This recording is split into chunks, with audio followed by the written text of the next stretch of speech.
ಪ್ರಯಾಗ್ರಾಜ್ನಲ್ಲಿನ ಮಾಘ ಮೇಳದ ಸಂದರ್ಭದಲ್ಲಿ ಶಂಕರಾಚಾರ್ಯ ಸ್ವಾಮಿ ಅವಿಮುಕ್ತೇಶ್ವರಾನಂದ ಸರಸ್ವತಿ ಏಕೆ ಸ್ನಾನ ಮಾಡದೆ ಹಿಂತಿರುಗಬೇಕಾಯಿತು?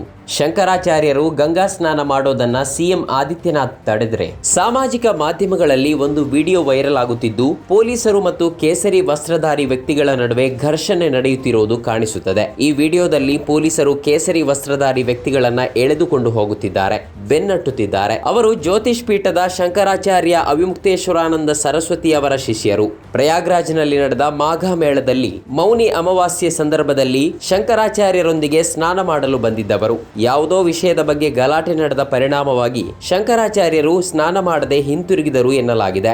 ಅದರ ಬಗ್ಗೆ ಈಗ ವಿವಾದವೆದ್ದಿದೆ. ಪ್ರಯಾಗ್ರಾಜ್ನಲ್ಲಿ ಗಂಗಾ ಮತ್ತು ಯಮುನಾ ಸಂಗಮದಲ್ಲಿ ನಡೆಯುವ ಮಾಘ ಅಥವಾ ಕುಂಭಮೇಳದ ಸಮಯದಲ್ಲಿ ಎಲ್ಲ ಅಖಾರಗಳು, ಸಂತರು ಮತ್ತು ಶಂಕರಾಚಾರ್ಯರು ಮುಖ್ಯ ಸ್ನಾನೋತ್ಸವದಂದು ಸ್ನಾನ ಮಾಡುತ್ತಾರೆ. ಕೆಲವು ಪ್ರೋಟೋಕಾಲ್ಗಳು ಜಾರಿಯಲ್ಲಿರುತ್ತವೆ, ಮಾರ್ಗಗಳನ್ನು ಗೊತ್ತುಪಡಿಸಲಾಗಿರುತ್ತವೆ. ಇಷ್ಟೆಲ್ಲ ಇದ್ರೂ ಶಂಕರಾಚಾರ್ಯರು ಗಂಗಾ ಸ್ನಾನ ಮಾಡಲು ಸಾಧ್ಯವಾಗಲಿಲ್ಲ. ಇನ್ನೊಂದೆಡೆ ಸರ್ಕಾರ ಶಂಕರಾಚಾರ್ಯರ ವಿರುದ್ಧ ಹಲವಾರು ಆರೋಪಗಳನ್ನು ಹೊರಿಸಿತು. ಈ ನಡುವೆ ಉತ್ತರ ಪ್ರದೇಶದ ಮಾಜಿ ಮುಖ್ಯಮಂತ್ರಿ ಅಖಿಲೇಶ್ ಯಾದವ್ ಕೂಡ ಸರ್ಕಾರದ ವಿರುದ್ಧ ವಾಗ್ದಾಳಿ ನಡೆಸಿದ್ದಾರೆ. ಮೌನಿ ಅಮಾವಾಸ್ಯೆ ದಿನದಂದು ಕೂಡ ಗಂಗಾ ಸ್ನಾನ ಮಾಡದ ಶಂಕರಾಚಾರ್ಯರಿಗೆ ಏನಾಯಿತು? ಪೊಲೀಸರು ಶಂಕರಾಚಾರ್ಯರಿಗೆ ಏನು ಮಾಡಿದ್ರು? ಅವರ ವಿರುದ್ಧ ಹೊರಿಸಲಾದ ಆರೋಪಗಳೇನು? ಜನವರಿ 18ರ ಮೌನಿ ಅಮಾವಾಸ್ಯೆ ದಿನ ಅವಿಮುಕ್ತೇಶ್ವರಾನಂದ ಸರಸ್ವತಿ ಪಲ್ಲಕ್ಕಿಯಲ್ಲಿ ಕುಳಿತು ತಮ್ಮ ಶಿಷ್ಯರೊಂದಿಗೆ ಸಂಗಮದಲ್ಲಿ ಸ್ನಾನ ಮಾಡಲು ಹೋಗುತ್ತಿದ್ದರು. ಜನಸಂದಣಿ ಹೆಚ್ಚಾಗಿತ್ತು. ಆದ್ದರಿಂದ ಪೊಲೀಸರು ಅವರನ್ನು ತಡೆದು ಕಾಲ್ನಡಿಗೆಯಲ್ಲಿ ಹೋಗುವಂತೆ ಕೇಳಿಕೊಂಡರು. ಆದರೆ ಅದಕ್ಕೆ ಶಿಷ್ಯರು ಒಪ್ಪದೆ ಮುಂದೆ ಸಾಗಿದರು. ಪೊಲೀಸರು ಶಂಕರಾಚಾರ್ಯರನ್ನು ಸಮಾಧಾನಪಡಿಸಲು ಪ್ರಯತ್ನಿಸಿದರು. ವಾದ ಉಂಟಾಗಿ ಗಲಾಟೆ ನಡೆಯಿತು, ನೂಕುನುಗ್ಗಲುಂಟಾಯಿತು. ನಂತರ ಶಿಷ್ಯರನ್ನು ವಶಕ್ಕೆ ಪಡೆಯಲಾಯಿತು. ವರದಿಗಳ ಪ್ರಕಾರ ಪೊಲೀಸ್ ಠಾಣೆಯೊಳಗೆ ಶಿಷ್ಯರನ್ನು ಥಳಿಸಲಾಯಿತು. ಅಲ್ಲದೆ ಪೊಲೀಸರು ಶಂಕರಾಚಾರ್ಯರ ಪಲ್ಲಕ್ಕಿಯನ್ನು ಎಳೆದುಕೊಂಡು ಹೋಗಿ ಸಂಗಮದಿಂದ 1 ಕಿಲೋಮೀಟರ್ ದೂರದಲ್ಲಿ ನಿಲ್ಲಿಸಿದರು. ಇದರಿಂದ ಕೋಪಗೊಂಡ ಶಂಕರಾಚಾರ್ಯರು ಸ್ನಾನ ಮಾಡದೆ ಹಿಂತಿರುಗಿದರು. ಶಂಕರಾಚಾರ್ಯರು ಆದಿತ್ಯನಾಥ್ ಸರ್ಕಾರದ ವಿರುದ್ಧ ಗಂಭೀರ ಆರೋಪ ಮಾಡಿದ್ದಾರೆ.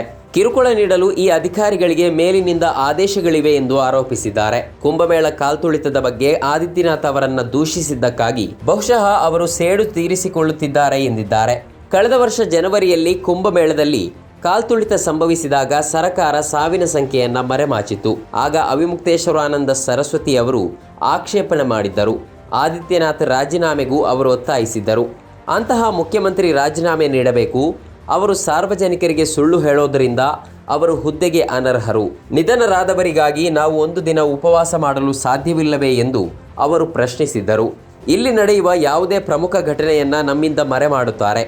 ಅಗಲಿದ ಆತ್ಮಗಳಿಗಾಗಿ ಉಪವಾಸ ಮಾಡಲು ಅವರು ನಮಗೆ ಅವಕಾಶ ನೀಡಲಿಲ್ಲ ಎಂದು ಅವರು ನೇರವಾಗಿ ಸರ್ಕಾರವನ್ನು ಗುರಿಯಾಗಿಸಿ ಮಾತನಾಡಿದ್ದರು. ಈಗ ಶಂಕರಾಚಾರ್ಯರಿಗೆ ಸ್ನಾನ ಮಾಡದಂತೆ ತಡೆಯಲಾಯಿತು ಎಂಬುದು ವಿವಾದಕ್ಕೆ ಕಾರಣವಾಗಿದ್ದು, ಜಿಲ್ಲಾಡಳಿತ ಪ್ರತಿಕ್ರಿಯೆ ನೀಡಿದೆ.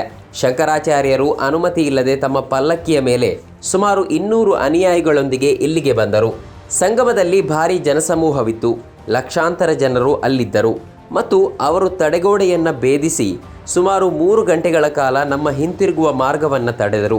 ಇದರಿಂದ ಸಾರ್ವಜನಿಕರಿಗೆ ಹೆಚ್ಚಿನ ಅನಾನುಕೂಲ ಆಯಿತು ಎಂದಿದ್ದಾರೆ. स्वामी अविमुक्तेश्वरानंद जी परंपरा के विपरीत और बिना किसी परमिशन के अपने रथ या पालकी पर सवार होकर के अपने करीब 200 अनुयायियों के साथ यहाँ पर बगैर परमिशन आए थे, जहाँ पे संगम पे बहुत अधिक भीड़ थी. यहाँ पे करोड़ों की भीड़ संगम पे थी और उन्होंने करीब बैरियर तोड़ करके वो आए और करीब उन्होंने 3 घंटे तक हमारा जो है वापसी मार्ग अवरुद्ध किया, जिससे जितनी भी जनसामान्य था उसको बहुत असुविधा हुई और कोई भी जो घटना है वो घट सकती थी. ಇದರ ಬಗ್ಗೆ ರಾಜಕೀಯ ನಾಯಕರು ಕೂಡ ಪ್ರತಿಕ್ರಿಯಿಸಿದ್ದಾರೆ. ಸಮಾಜವಾದಿ ಪಕ್ಷದ ನಾಯಕ ಅಖಿಲೇಶ್ ಯಾದವ್ ಉತ್ತರ ಪ್ರದೇಶ ಸರ್ಕಾರ ಸಂತರನ್ನ ಅವಮಾನಿಸಿದೆ ಎಂದು ಆರೋಪಿಸಿದ್ದಾರೆ. ಸಂತರು ಮತ್ತು ಋಷಿಗಳ ಮೇಲಿನ ದೌರ್ಜನ್ಯ ಕ್ಷಮಿಸಲಾಗದು ಎಂದು ಅವರು ತಮ್ಮ ಸೋಷಿಯಲ್ ಮೀಡಿಯಾ ಖಾತೆಯಲ್ಲಿ ಬರೆದಿದ್ದಾರೆ. ಪ್ರಶ್ನೆ, ಇಂತಹ ಘಟನೆಗಳು ಬಿಜೆಪಿ ಸರ್ಕಾರದಲ್ಲಿ ಮಾತ್ರ ಏಕೆ ನಡೆಯುತ್ತಿವೆ ಎಂಬುದು. ಬಿಜೆಪಿಯ ದುರಾಡಳಿತ ಮತ್ತು ವಿಫಲ ವ್ಯವಸ್ಥೆಯೇ ಇದಕ್ಕೆ ಕಾರಣ ಎಂದು ಆರೋಪಿಸಲಾಗುತ್ತಿದೆ. ನಾಯಕ ಎಲ್ಲೆಡೆ ನಾಯಕನಾಗಲು ಪ್ರಯತ್ನಿಸಬಾರದು. ದುರಹಂಕಾರಿ ಬಿಜೆಪಿ ಸರ್ಕಾರ ಮತ್ತು ಆಡಳಿತ ತನಗಿಂತ ಯಾರನ್ನೂ ಶ್ರೇಷ್ಠರೆಂದು ಪರಿಗಣಿಸುವುದಿಲ್ಲ ಎಂದಿದ್ದಾರೆ. ಅಖಿಲೇಶ್ ಯಾದವ್ ಅವರ ಪೋಸ್ಟ್ನಲ್ಲಿ ಶಂಕರಾಚಾರ್ಯರ ಬಗ್ಗೆ ಎಲ್ಲಿಯೂ ಉಲ್ಲೇಖಿಸಿಲ್ಲ ಎಂಬುದು ಗಮನಾರ್ಹ. ಆದರೂ ಅವರು ಅದೇ ಸುದ್ದಿ ಮತ್ತು ವಿಡಿಯೋವನ್ನ ಹಂಚಿಕೊಂಡಿದ್ದಾರೆ. ಇದಲ್ಲದೆ ಅವರು ನಾಯಕ ಎಂಬ ಪದವನ್ನ 2 ಬಾರಿ ಉಲ್ಲೇಖಿಸಿ ಆದಿತ್ಯನಾಥ್ ಅವರನ್ನ ನೇರವಾಗಿ ಗುರಿಯಾಗಿಸಿದ್ದಾರೆ. ಜ್ಯೋತಿಷ್ಯ ಪೀಠದ ಶಂಕರಾಚಾರ್ಯ ಅವಿಮುಕ್ತೇಶ್ವರಾನಂದ ಸರಸ್ವತಿ ಮತ್ತು ಸರ್ಕಾರದ ನಡುವಿನ ಜಗಳ ಹೊಸದೇನಲ್ಲ. ಕುಂಭಮೇಳದ ವಿಷಯವೂ ಸೇರಿದಂತೆ ಈಗಾಗಲೇ ಶಂಕರಾಚಾರ್ಯ ಮತ್ತು ಸರ್ಕಾರದ ನಡುವೆ ಹಲವಾರು ವಿಷಯಗಳ ಬಗ್ಗೆ ಸಂಘರ್ಷಗಳು ನಡೆದಿವೆ. ಅರ್ಧ ಕಟ್ಟಲಾದ ದೇವಾಲಯ ಉದ್ಘಾಟಿಸೋದು ಧರ್ಮಕ್ಕೆ ವಿರುದ್ಧವಾಗಿದೆ ಎಂದು ಹೇಳುವ ಮೂಲಕ ಅವರು ಅಯೋಧ್ಯೆಯಲ್ಲಿ ರಾಮ ಮಂದಿರ ಉದ್ಘಾಟನೆಯನ್ನ ವಿರೋಧಿಸಿದ್ದರು. ಕೇದಾರನಾಥ ದೇವಾಲಯದಿಂದ 228 ಕೆಜಿ ಚಿನ್ನ ನಾಪತ್ತೆಯಾಗಿದೆ ಎಂದು ಆರೋಪಿಸಿದರು. ದೆಹಲಿಯಲ್ಲಿ ಕೇದಾರನಾಥದ ಪ್ರತಿಕೃತಿ ನಿರ್ಮಾಣದ ಬಗ್ಗೆಯೂ ಅವರು ತೀವ್ರವಾಗಿ ಟೀಕಿಸಿದರು. ಇದೀಗ ಈ ವಿವಾದವೆಬ್ಬಿದ್ದು ಉಲ್ಬಣಗೊಳ್ಳುತ್ತಲೇ ಇದೆ.